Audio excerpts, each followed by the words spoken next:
and right now it's just easier to do quick things since life is there's a lot of projects. It's just adding some essential oil or some Epsom salt and empty essential oil bottles.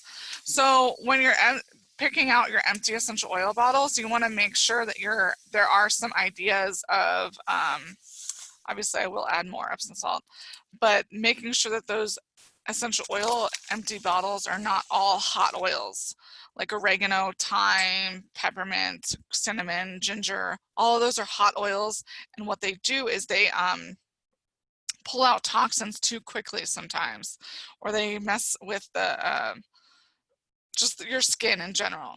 So what I do is I'll take an empty bottle and I'll make sure that, let's see if you can see that clear orifice is out. Yeah, you can kind of see that clear orifice.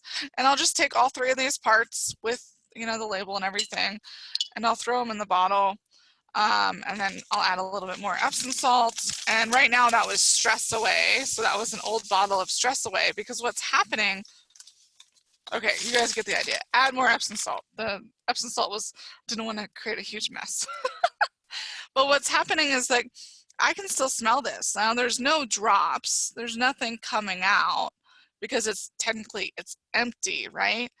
But it's really not, because there's still stuff on the side of the bottle.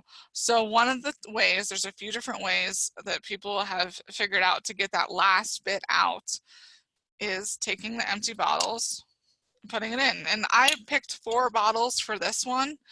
I did Valor and Stress Away, which are in your premium starter kit, and then Awaken and the Ula Field, which you cannot no longer get. But those are just items to just help you reduce stress. All of those are stress reducing essential oils, but really most essential oils have more than one use. So you can really use anything you choose. But remember, the thing to remember is, if for whatever reason you do have a whole bunch of hot oils, then you want to add a drop of lavender. Actually, that's not lavender, but you guys get the idea. Add a drop of lavender, add some geranium, some ylang-ylang. Mostly the flower oils aren't hot or spicy. They just are stronger in their scents.